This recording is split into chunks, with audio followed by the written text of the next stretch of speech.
우리 모두가, 또 여러분 한 사람 한 사람이 하나님이 찾으시는 예배자 되시기를 예수님의 이름으로 축복합니다. 우리의 삶의 방향과 그 내용이 변화되어 이 땅 가운데에 생명의 통로되는 그 벅찬 삶이 우리의 신앙 여정이 될 줄로 믿습니다. 하나님께서는 때때로 사람을 찾으십니다. 그 옛날 타락한 소돔과 고모라 그 땅을 멸망시키기로 작정하셨을 때 아브라함이 기도함으로 말미암아 하나님은 말씀하셨습니다. 그 가운데 의인 10사람만 있으면 내가 그 땅을 멸망시키지 않겠다 하셨습니다. 다시 말하면 그 타락한 도시 가운데에 10명의 의인을 찾으신 것입니다. 그리고 또 훗날 하나님의 백성이라 할 수 있는 유대와 그리고 그 거룩한 도시라는 예루살렘을 향하여 예레미야 선지자를 통해서 그들의 타락성과 그리고 그들에게 하나님께서 징계를 내리실 것, 그들이 멸망받을 것에 대하여 말씀하신 적이 있습니다. 그때도 예레미야 선지자에게 그렇게 말씀하셨습니다. 너는 예루살렘 도시를 다니면서 과연 정의를 행하고 진리를 구하는 자가 있는지 한 사람만이라도 찾으라. 소돔과 고모라보다 더 심각한 상태죠. 한 사람만 찾으면 내가 이 성을 용서해 주겠다 하셨습니다. 하지만 한 사람도 찾을 수가 없었습니다. 결국 예루살렘이 역사 속에서 멸망을 당합니다. 소돔과 고모라, 유다와 예루살렘, 그들이 멸망당한 것은 마땅히 그들의 죄의 결과였습니다. 그러나 동시에 그 가운데에 하나님이 찾으시는 10명, 하나님이 찾으시는 단 한 사람이 없었기 때문에 그들이 멸망을 받았던 것입니다. 하나님은 그렇게 사람을 찾으십니다. 그리고 오늘날도 하나님께서는 사람을 찾으시는데 누구를 찾으시는가? 예배하는 자를 찾으십니다. 의인, 정의를 구하는 자, 진리를 추구하는 자, 그들은 바로 하나님을 예배하는 자들이기 때문입니다. 하나님은 이 시대 가운데서도 여전히 예배하는 자를 찾고 계십니다. 우리가 이 시대를 보면 참 걱정할 때가 많습니다.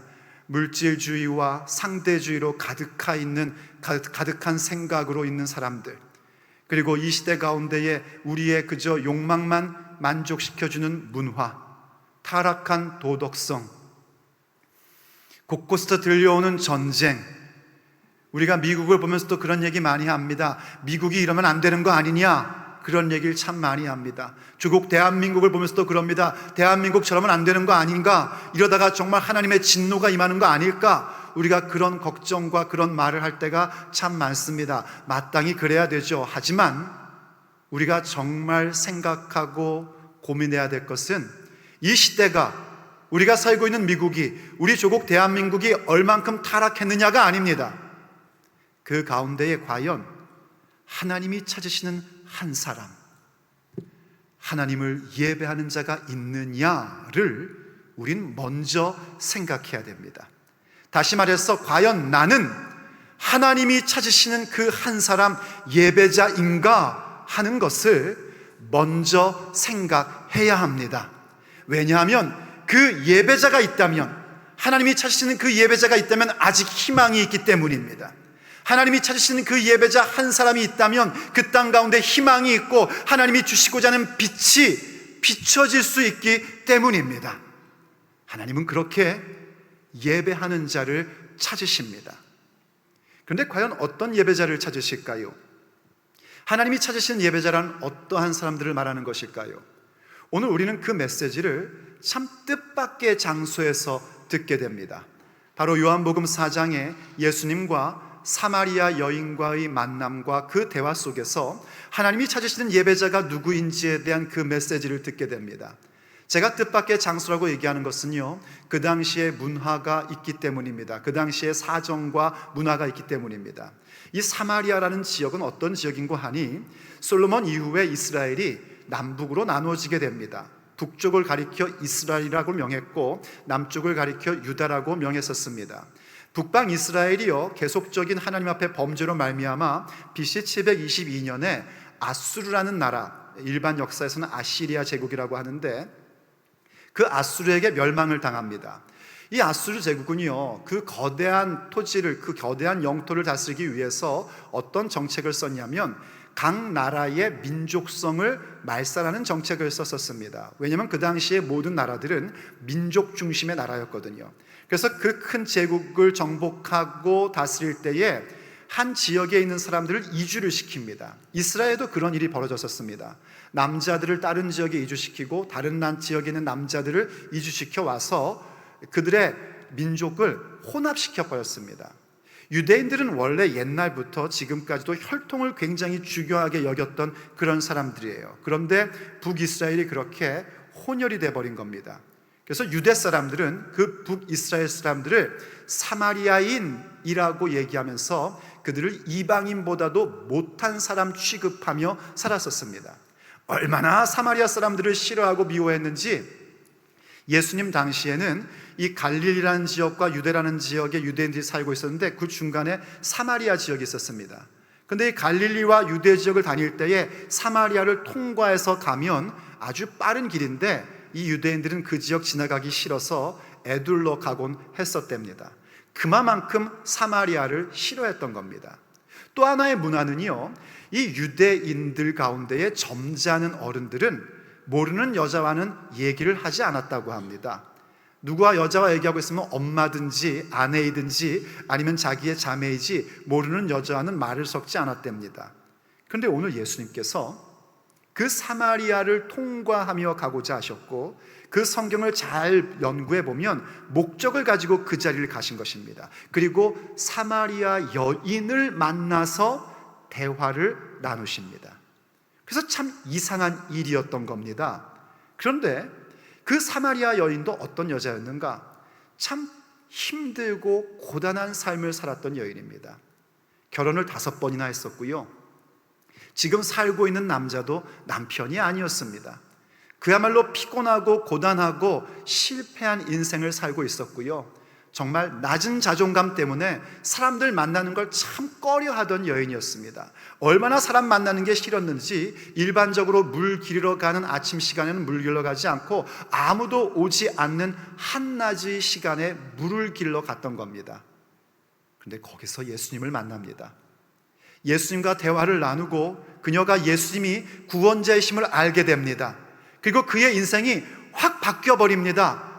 그리고 그가 바뀐 그 모습을 가지고 자기 마을에 가서 나에 대하여 모든 걸 말하는 자가 있는데 그가 그리스도다라고 복음을 증거하게 되고요. 그 수가라는 성의 사람들이 이 여인으로 말미암아 빛을 얻게 되고 예수님을 만나 복음을 들어 예수님을 믿는 자들이 되어버립니다. 그야말로 그 비참하던 인생 가운데에서 그녀는 복음을 증거하고 그 지역 가운데 희망을 던져주며 빛을 던져주는 가슴 벅찬 삶으로 변화됐던 것입니다. 바로 그녀를 만나서 주님께서 주신 말씀 가운데 핵심이 되는 내용이 무엇이냐면 바로 하나님이 찾으시는 예배자에 대한 말씀이었습니다. 저는 이 사실이 참 은혜가 됩니다. 왜냐하면 하나님께서 찾으시는 예배자 누가 될 수 있는가? 누구든지 하나님이 찾으시는 예배자가 될 수 있다는 메시지가 담겨 있기 때문입니다. 실패한 인생이라도, 피곤하고 고단한 인생이라도, 남들은 다 괜찮다고 생각하지만 나 스스로 너무나 낮은 자존감으로 살고 있다 할지라도 예수님 만나 그분의 말씀으로 하나님을 예배하는, 하나님이 찾으시는 예배자가 될 수 있다는 그 메시지를 우리에게 주고 계시기 때문입니다. 여러분, 지금 어떤 상황 가운데 있습니까? 무엇을 실패하셨습니까? 어떤 고단한 삶을 살고 있습니까? 어떤 낮은 자존감으로 괴로워하고 있습니까? 오늘 주님 만나시길 바랍니다. 그런 우리들도 하나님이 찾으시는 예배자 될 수 있습니다. 그러므로 과연 하나님이 찾으시는 예배자란 어떤 사람을 말하는 것일까요? 예수님의 말씀을 통하여 변화될 하나님이 찾으신 예배자란 어떤 사람들을 말하는 것일까요? 오늘 우리가 함께 듣고 변화되어 세워져야 할 우리의 모습입니다. 첫째, 하나님께서 찾으신 예배자는 그 예배의 대상이 분명한 사람들입니다. 하나님께서 어떤 예배자들을 찾으시든가 예배의 대상이 누구인지를 분명히 아는 사람입니다. 여러분, 우리는 하나님을 예배하는 사람들입니다. 아버지를 예배하는 사람들입니다. 그 어떤 누구도, 그 무엇도 우리의 예배의 대상이 될 수 없습니다. 오늘 본문에서 주님께서 이렇게 말씀하시는 것을 보게 됩니다. 예수님께서 이르시되 여자여 내 말을 믿으라. 이 산에서도 말고 예루살렘에서도 말고 너희가 아버지께 예배할 때가 이르리라 하고 말씀해 주십니다. 이런 말씀드렸듯이 유대인들이 사마리아 사람들을 그렇게 미워하니 사마리아 사람들도 유대인들을 당연히 미워했습니다. 사마리아 사람들과 유대인들의 사이는 정말 안 좋았습니다. 특별히 느헤미야 시대 이후에는요, 거의 원수지간이 될 정도로 사이가 안 좋았었습니다. 그래서 그들은요, 서로 같은 여호와 종교를 갖고 있음에도 불구하고 굉장히 다른 신학적 견해를 가지고 있었습니다. 그 가운데 하나가 무엇이냐면 어디서 예배하느냐에 대한 문제였습니다. 사마리아 사람들은 그리심산에서 예배를 드려야 된다고 생각했습니다. 왜냐하면 그들이 출애굽하고 약속의 땅에 처음 들어왔을 때에 첫 번째로 예배드린 자리가 그리심산과 에발산, 바로 그곳이니까 당연히 전통적으로 그리심산에서 예배하는 것을 하나님이 받으신다, 그렇게 주장을 했고요. 유대인들은 솔로몬을 통하여 성전이 지어진 바로 그 자리, 하나님께서 복주기로 작정하신 그 자리가 예배할 곳이라고 그렇게 주장을 했던 겁니다. 그래서 이 여인이 예수님께 물은 겁니다. 과연 어디에서 예배를 드려야 될까요? 라고 질문을 던진 겁니다. 그때 주님께서 하신 답변이 이 산에서도 저 산에서도가 아니다. 어디에서가 중요한 게 아니라 하나님께 예배할 때가 되었다라고 설명을 해주십니다. 그때는 언제를 얘기하는가? 바로 지금 이때, 곧 예수님께서 육신을 입고 이 땅 가운데 오신 그때로부터 시작인 것입니다. 육신을 입고 이 땅 가운데 오시고 십자가를 지시고 죽으시고 부활하시고 승천하신 이후 우리는 하나님께 예배할 때가 된 것입니다. 그때 그러므로 강조되는 건 뭐냐면 아버지께 예배할 때라는 것입니다. 23절에서도요, 하나님은 아버지께 참되게 예배할 자를 찾고 계신다라고 말씀하고 계신 겁니다. 아버지께 예배하는 것입니다. 예배의 핵심은 그 대상이 누구인지가 분명해야 합니다. 본디 예배한다라는 단어는요, 성경의 그 단어는 이런 의미를 갖고 있습니다. 히브리어에서는 엎드리다, 경배하다, 섬기다, 이런 의미를 가지고 있고요. 신약 용어인 헬라어에서는 노예가 주인에게 입맞추는 모습, 그래서 입맞추다, 이런 의미를 가지고 있습니다. 그러니까 예배한다는 건 뭘 의미하는가? 엎드리는 것이고 섬기는 것이며 경배하며 입맞추는 것을 예배한다라고 말하는 것입니다. 근데 그런 예배의 옛날에 예배의 성경 언어적인 의미를 넘어서서 이걸 현대적으로 좀 번역하면 이런 겁니다. 예배는 무엇하는 것인가? 추앙하고 숭모하는 것입니다. 추앙한다는 것은 받들어 높여 우러러보는 것을 말하는 것이고, 숭모한다는 것은 우러러보며 사모하는 것을 얘기하는 겁니다. 다시 말해 예배한다는 것은 내가 받들어 높여 우러러보며 사모하는 것을 예배한다라고 말하는 거예요. 내가 오늘 무엇에 엎드려 경배하고 무엇에 입맞추는가 하는 것은 내가 무엇을 받들어 높이며 우러러 사모하고 있는가에 대한 질문인 것입니다. 여러분, 무엇을 예배하고 계십니까? 누구를 예배하고 계십니까? 이 시간 하나님을 예배하고 계신 줄로 믿습니다. 그런데 혹 돈을 예배하고 있는 것 아닙니까? 돈을 높이 받들어 우러러 사모하고 있는 거 아닙니까? 혹 나의 꿈을 추앙하고 숭모하고 있는 것은 아닙니까? 아니면 내가 지금까지 세워온 업적들을 높이 우러러 사모하고 있는 것은 아닙니까? 여러분, 그 모든 것들은 결단코 우리의 예배의 대상이 될 수 없습니다. 우리가 높이 우러러 보며 사모할 수 있는 존재가 아닙니다. 우리가 오직 높이 받들어 우러러 사모할 수 있는 존재는 삼위일체 하나님 뿐이십니다. 그분만을 예배할 줄 알아야 됩니다. 그분만을 숙모할 줄 아셔야 됩니다. 그분만을 추앙할 줄 알아야 되고, 그분에게만 엎드려 절하며 경배하고 입 맞출 줄 아는 자들이 되셔야 됩니다. 그것이 하나님이 찾으시는 예배자입니다. 그래서 일찍이 하나님께서 이사야 선지자를 통하여 이렇게 말씀하신 적이 있습니다. 이사야 42장 8절 말씀입니다. 나는 여호와이니 이는 내 이름이라. 나는 내 영광을 다른 자에게, 내 찬송을 우상에게 주지 아니하리라. 하나님은 어떠한 존재와가도 그 예배를 나누어 받으시지 않으십니다. 어떤 우리의 마음의 우상과도 그 찬송을 나누어 받지 않으십니다. 그래서 요한계시록에도 보면은요, 우리가 천상 예배를 볼 때 그렇지 않았습니까? 하늘 위에서와 땅 위에서와 땅 아래서와 바다 가운데 있는 모든 피조세계가 모두 다 마음을 합하여 하나님께 예배할 때에 보좌에 계신 이와 어린 양께 찬송과 영광과 존귀와 권세가 영원토록 있을지어다, 그렇게 찬양하는 것을 우리에게 보여준 것입니다. 여러분, 그 어떤 것도 예배의 대상이 될 수 없습니다. 오직 삼위일체 하나님만을 추앙하며 숙모하는 자가 되십시오. 그들이 바로 하나님이 찾으시는 예배자입니다. 둘째로 하나님이 찾으시는 예배자는요, 구원자 예수님을 믿는 사람들입니다. 구원자이신 예수님을 만나고 그분을 믿는 사람들, 그들이 바로 하나님이 찾으시는 예배자입니다. 우리가 하나님만을 추앙하고 숙모할 수 있는 것, 하나님만을 높이 받들어 우러러보며 사모할 수 있는 것은요, 우리의 힘과 노력으로 이루어질 수 있는 일이 아닙니다. 그것은 오직 우리를 먼저 찾아오신 예수님을 만나고 그분을 믿는 자들만이 할 수 있는 일입니다. 그래서 우리는 정말 하나님이 찾으시는 예배자 예수님을 만나고 그분이 구원자이심을 깨닫고 그분을 믿는 사람들이 되어야 합니다. 오늘 본문에서도 예수님께서는 그 사실을 분명하게 가르침으로 주고 계십니다. 22절에서 이렇게 말씀하십니다.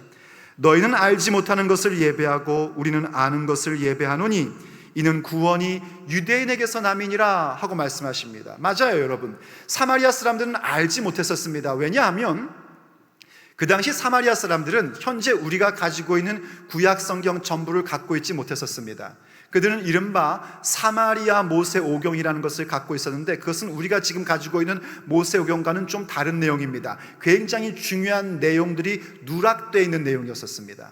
반면에 유대인들은 어땠는가? 우리가 지금 현재 가지고 있는 구약 성경을 하나님의 말씀으로 가지고 있었습니다. 그 말씀이 바로 오실 메시아를 가르쳐주고 있었고 그 메시아에 대한 메시지를 주고 있었기 때문에 구원은 유대인으로부터 나는 것이 확실합니다. 더군다나 우리 예수님 어땠습니까? 유대인, 특별히 유대지파 다윗의 자손으로 오셨습니다. 그러므로 구원은 오직 유대인으로부터 온 것이고, 그 얘기는 다시 말해서 구원은 오직 예수님이라는 사실을 말씀하고 계신 것입니다. 그래서 그 말씀 중에 이렇게 계속해서 설명해 주십니다. 25절을 보십시오. 여자가 이르되 메시아 곧 그리스도라 하는 이가 오실 줄을 내가 아노니 그가 오시면 모든 것을 우리에게 알려주시리다 하고 얘기합니다. 이것 좀 보십시오, 여러분. 이 여인이 처음부터 험악한 세월을 살았던 게 아닙니다. 그의 인생 가운데 결혼을 5번이나 실패하고 지금 살고 있는 남자도 자기 남편이 아니고 정말 험악한 세월을 살고 피곤한 삶을 살고 실패한 삶을 살았지만 그는 적어도 뭘 알고 있었는가? 메시아가 오실 거라는 걸 알고 있었습니다. 그리스도가 오시면 우리의 예배가 어떻게 완성되는지에 대한 내용을 어려서부터 듣고 자란 여인인 겁니다. 그래서 그가 예수님께 그렇게 얘기한 거예요. 알고 있습니다. 메시아 곧 그리스도라는 자가 오시면은요, 우리의 예배가 완성된다는 것 알고 있습니다. 우리가 영과 진리로 예배할 수 있게 된다는 것 알고 있습니다 하고 이야기한 겁니다. 그때 예수님께서 그녀에게 이렇게 말씀을 해주십니다. 예수님께서 이르시되 내게 말하는 내가 그라 하고 말씀해 주십니다. 내가 바로 그 메시아다 하고 당신이 구원자이심을 확실하게 그녀에게 말씀해 주신 겁니다. 여기에 내가 그라라고 번역한 거는요, 한국어든 영어든 현재 독자들이 이해하기 쉽게 하려고 번역을 한 거고, 원래 원문은 뭐라고 쓰여 있냐면 에고 에이미라고 기록되어 있습니다. 여러분 기억나십니까? 우리 요한복음 강론 들을 때에 에고 에이미, 예수님의 신성, 예수님의 하나님 아들이심, 곧 하나님이심을 표현하실 때에 주님이 썼던 표현 에고 에이미. 옛날 모세가 하나님을 만났을 때요, 하나님의 이름이 무엇입니까? 가르쳐 주십시오 라고 그렇게 질문을 한 적이 있습니다. 그때 하나님께서 설명해 주시죠. 한국어 번역은 이렇게 되어 있습니다. 나는 스스로 있는 자니라. 근데 그걸 원래 원문대로 번역하면 영어 번역이 맞습니다. I am that I am, 혹은 I am who I am. 나다. 그게 주님의 이름입니다. 그걸 히라보로 번역하면 에고 에이미입니다. 예수님께서 지금 그걸 말씀하시는 거예요. 에고 에이미. 너에게 말하고 있는 에고 에이미, 곧 예수님이 하나님의 아들, 곧 하나님 구원자이심을 선포해 주신 것입니다. 그녀는 그 말씀을 듣고 믿음이 생겼고 변화된 삶을 가진 것입니다.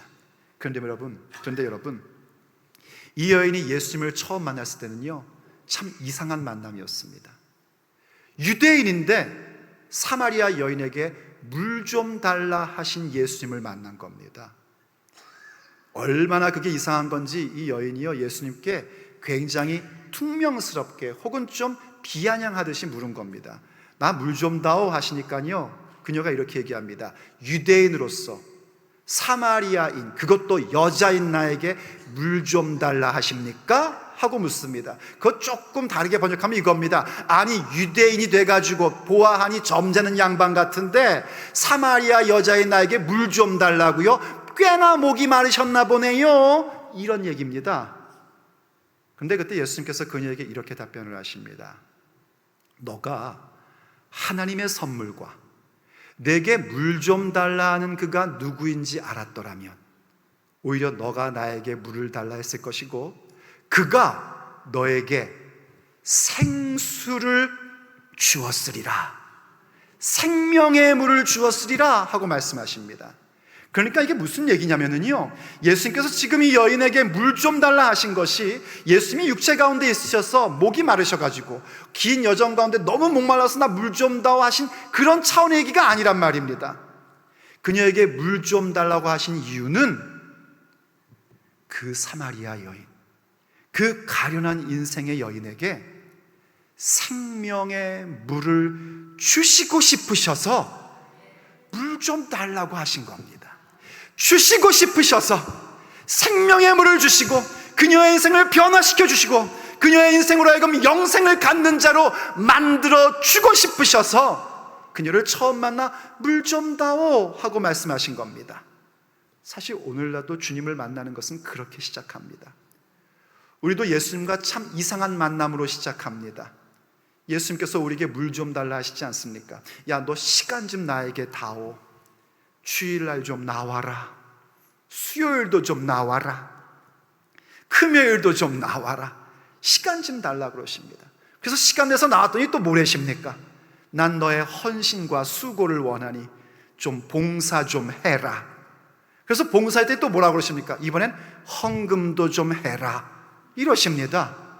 마치 뭐가 모자르셔서 우리에게 물 좀 달라 하시는 것처럼 우리에게 그렇게 시간 좀 달라고, 헌신 봉사 좀 달라고, 우리에게 헌금 좀 달라고 그렇게 말씀하시는 걸 우리가 듣게 됩니다. 그런데 아십니까 여러분? 주님께서 무엇이 모자라서 우리에게 달라고 하시는 게 아닙니다. 우리에게 더 영원한 것, 더 귀한 것, 더 놀라운 것을 주시고 싶으셔서 달라고 하시는 겁니다.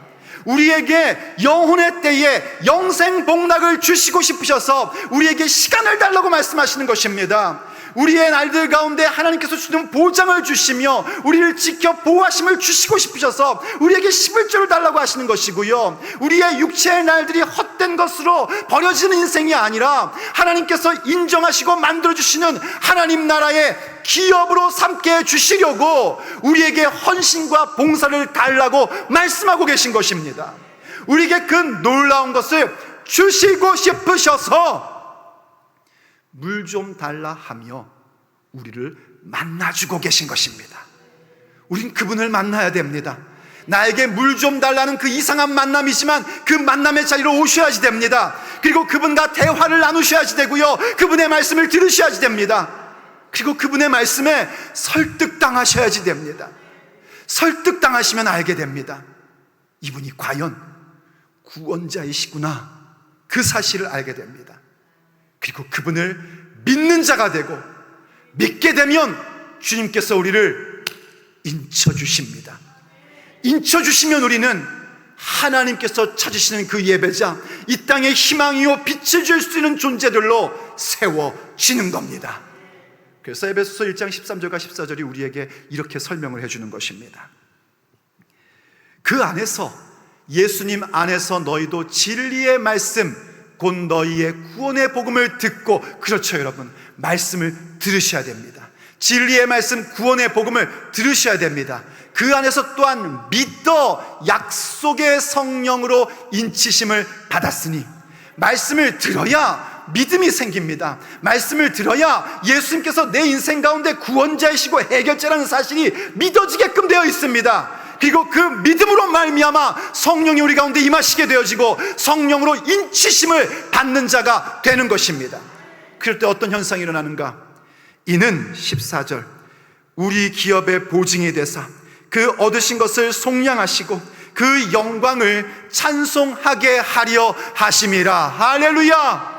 드디어 우리에게 그 은혜의 영광을 찬송하게 하려 하셨담을 말씀해 주고 있는 겁니다. 우리를 만나주시고 그 이상한 만남임에도 불구하고 하나님의 말씀을 듣게 되고, 그 말씀을 들으니 믿음이 생기게 되고, 믿어지니 주님께서 성령으로 나를 인치셔서 너는 내 거다, 너는 내 자녀다, 너는 나의 몸된 교회다, 이렇게 인쳐주시고, 그 인쳐주심으로 말미암아 우리는 또다시 하나님 앞에 영광 올려드리는, 그분을 예배하는 자들로 세워지는 것입니다. 주님께서 그 예배자들을 찾고 계신 거예요. 그 예배자들을 찾고 계시니 우리는 마땅히 예수님을 믿고 인치심을 받아 오직 하나님만이 우리의 예배 대상임을 분명히 하는 자들이 되어야 합니다. 그럴 때 마침내 아버지께서 원하시는 예배자의 모습이 우리에게 구축됩니다. 그것은 바로 영과 진리로 예배하는 자됨입니다. 그러므로 세 번째, 하나님께서 찾으시는 예배자라는 것은요, 영과 진리로 예배하는 사람들입니다. 보십시오 여러분, 우리가 예수님의 말씀을 들음으로 믿음이 생기고, 믿음이 생기니 성령으로 인치심 받고, 성령으로 인치심 받으니 내 인생 가운데 추앙하고 숭모할 분은 오직 삼위일체 하나님이라는 사실을 확실히 알게 됩니다. 그때 우리는 영과 진리로 가득한 사람이 될 수 있고요, 그 영과 진리로 하나님을 예배하는 자들로 세워집니다. 그들이 바로 하나님이 그토록 찾으시는 예배자들인 것입니다. 그래서 주님께서 오늘 본문 23절과 24절에서 이렇게 말씀해 주고 계신 겁니다. 아버지께 참되게 예배하는 자들은 영과 진리로 예배할 때가 오나니 곧 이때라. 아버지께서는 자기에게 이렇게 예배하는 자들을 찾으시느니라. 하나님은 영이시니 예배하는 자가 영과 진리로 예배할지니라. 할렐루야. 영과 진리로 예배한단 말입니다. 영과 진리로 예배한다는 것은요, 많은 목회자들과 신학자들이 그렇게 해석을 합니다. 성령과 말씀으로 예배하는 것이다 라고 해석해 줍니다. 그건 맞는 해석입니다. 당연히 우리는 성령 없이는 예배할 수가 없습니다. 왜냐하면 성령 없이는요, 말씀을 깨달을 수 없기 때문입니다. 성령님께서 우리에게 깨닫게 해주셔야 말씀이 깨달아지고 믿어지게끔 되어 있습니다. 말씀이 믿어져야 예수님이 구원자라는 사실을 믿을 수 있게 되고, 말씀이 믿어져야 우리의 인생 가운데 높이 받들어 우러러 사모할 분은 오직 삼위일체 하나님뿐이라는 사실이 우리에게 확실시 될 수 있기 때문입니다. 그러므로 우리는 성령과 말씀 가운데 충만한 자들이 되어야 합니다. 그런데 과연 성령과 말씀으로 예배한다는 건 뭘 얘기하는 걸까요? 영과 진리로 예배한다는 것이 성령과 말씀으로 예배하는 것이다 라고 얘기한다면, 성령과 말씀으로 예배한다는 건 또 뭘 말하는 것일까요? 우리가 찬양을 드리며 성령의 임재를 느끼고, 말씀을 들으며 성령의 음성을 듣고, 그런 것, 그것이 성령과 말씀으로 예배하는 것일까요? 물론 그거는 아주 기본적인 스텝입니다. 그러나 거기서 더 넘어가야지 됩니다. 성령으로 예배한다는 건 이런 겁니다. 우리가 예수님을 믿음으로 말미암아 성령이 나와 함께 거하시고 또 성령님이 내 안에 내주하심으로써 변화된 나의 마음의 중심, 그것으로 예배하는 겁니다. 그걸 영으로 예배한다라고 얘기합니다. 다시 설명합니다. 영으로 예배한다, 성령으로 예배한다는 것은 성령께서 나와 함께 하시고 내 안에 내주하심으로 갖게 되는 내 마음 중심의 변화된 마음의 중심을 가지고 하나님을 예배하는 것, 그게 영으로 예배하는 것입니다. 진리로 예배한다는 것, 말씀으로 예배한다는 것은 이런 것입니다. 하나님의 말씀으로 말미암아 성령이 함께 해주셔서 하나님의 말씀으로 가다듬어진 나의 진실함, 그것으로 예배하는 것입니다. 우리는 아무리 진실하려고 해도 진실하지 못한 존재입니다. 오직 성령님께서 나와 함께 하시고 그 말씀으로 나를 가다듬어 주실 때에만 하나님이 원하시는 진실함이라는 것이 일어나게 됩니다. 그것으로 예배하는 거예요. 그래서 옛날 왜 개역 한글 성경은요, 이 영과 진리로 예배한다는 것을 신령과 진정으로 라고 번역을 했었습니다. 옛날에 그것을 틀린 번역이라고 얘기하는 사람들이 많았었는데, 그건 틀린 번역이라기보다는 성령과 말씀으로 예배함이 우리의 입장에서 어떠한 모습인가, 바로 그렇게 성령으로 말미암아 변화된 마음의 중심, 신령으로 하나님께서 주신 그 말씀으로 가다듬어진 진실함, 그것으로 하나님을 예배한다라는 뜻입니다. 그렇게 영과 진리로 예배하는 자들을 하나님은 지금도 찾고 계시고, 우리는 그렇게 주님을 만남으로 말미암아 영과 진리로 예배하는 자들이 될 수 있습니다. 그래서 이 여인이 변화를 가진 겁니다. 바로 그러한 하나님의 말씀을 들음으로 말미암아 예수님이 구원자라는 사실을 알게 되었고, 그로 말미암아 영과 진리로 예배하는 한 사람으로 변화되어 그녀는 더 이상 가만히 있을 수가 없었습니다. 그녀는 자기가 살고 있는 마을로 가서 예수님을 증거했고요, 그 땅 가운데 빛을 주는 자가 되었고 소망의 통로로 세워졌던 것입니다. 그래서 4장 28절을 보면요, 이렇게 얘기해주고 있습니다. 여자가 물동이를 버려두고 동네로 들어가서 사람들에게 이르되, 내가 행한 모든 일을 내게 말한 사람을 와서 보라. 이는 그리스도가 아니냐. 전에는요, 자기의 그 상처 때문에요, 사람 만나는 것도 싫어했었습니다. 동네 사람들도요, 그녀와 눈 마주칠까 봐 어쩌면 걱정했을 수도 있어요. 힐끔힐끔 쳐다보기만 했을 겁니다. 그런데 이 여인이 완전히 변화된 겁니다. 예수님을 만나고 그 이상한 예수님의 요구 가운데에서 그분의 말씀을 듣다 보니요, 그가 구원자라는 사실을 알게 되었고, 구원자라는 사실을 알게 되니 영과 진리로 예배하는 자의 모습으로 변화된 것입니다. 그래서 뛰어들어가 얘기합니다. 자기의 아픈 상처까지 자기 스스로 말하면서 내가 만난 이가 그리스도가 아니냐라고 증거합니다. 사람들이 보니까요, 이 여인이 변화된 거예요. 얼굴빛이 달라요, 눈빛이 달라요, 말하는 내용이 달라진 거예요. 그래서 어떤 현상이 나옵니까? 30절, 그들이 동네에서 나와 예수님께로 왔단 말입니다. 그 동네 사람들, 업수인 여김받고 유대인들에게 이방인보다도 못한 취급받던 그 도시 사람들, 수가성의 사람들이요, 이 여인으로 말미암아 예수님을 만나게 됩니다. 예수님의 말씀을 듣습니다. 그들도 예수님이 세상의 구원자이심을 믿게 됩니다. 생명을 얻게 된 것입니다. 누구 때문에요? 예수님을 만나고 그 예배의 대상이 오직 하나님 한 분뿐이라는 사실을 확실히 하고 영과 진리로 예배할 수 있는 사람으로 변화된 그 여인 때문에 그러한 놀라운 역사가 일어난 것입니다. 나중에 이 사람들이 뭐라는 줄 아십니까? 이 여인한테 이럽니다. 우리가 오늘 믿게 된 것은 네가 말한 것 때문이 아니다. 우리가 이분을 믿는 것은 친히 직접 그분의 말씀을 듣고 그가 세상의 구주이신 줄 알기 때문이다, 이러고 얘기합니다. 다시 말하면요, 야, 너 때문에 믿은 거 아니야, 우리가 직접 말씀 듣고 믿은 거야, 이런 얘기한 겁니다. 여인의 입장에서는 여러분 이렇게 생각할 수 있는 겁니다. 누가 전도했는데, 누가 지를 이 교회에 데리고 왔는데 배은망덕하게 시리, 이렇게 생각할 수 있는 말입니다. 그런데 여러분, 성경에는요, 그 여인에게 그런 표현이 전혀 나오질 않습니다. 저는 믿습니다. 이 여인은 이미 예수님이 구주인 줄 믿는 자요, 그 예배의 대상은 오직 하나님 한 분뿐임을 확실히 한 자요, 영과 진리로 예배하는 자에게 그런 말들은 귓등에 들리지도 않습니다. 아니, 오히려 당연하지 생각하는 겁니다. 그리고 오직 그녀 자신도 예수님만 바라보고 그분만을 따릅니다. 오직 하나님만 예배하는 아버지께서 찾으시는 예배자로 자신의 삶을 살아갑니다. 그래서 그녀가 그 시대의 희망이 되었고 그 지역 가운데의 생명의 통로가 되었던 겁니다. 사랑하는 여러분, 지금 어떤 삶을 살고 있습니까? 여러분의 인생에서 실패를 맛본 건 무엇입니까? 피곤하고 고단합니까? 남들은 다 괜찮다고 생각하지만 나 혼자 몰래 낮은 자존감 때문에 슬퍼하고 힘들어하고 계십니까? 오늘 물 좀 달라 하시는 예수님을 다시 만나십시오. 그리고 그분의 말씀에 설득당하십시오. 그분이 바로 여러분의 구원자라는 사실을 믿는 자가 되십시오. 어떤 우상도 내 마음 가운데 높이 받들어 우러러 사모할 수 있는 것은 없음을 주님 앞에 고백하십시오. 오직 삼위일체 하나님만을 예배하기로 결정하십시오. 그렇게 영과 진리로 예배하는 자가 될 것을 주 앞에 강청하며 구하십시오. 우린 보게 될 것입니다.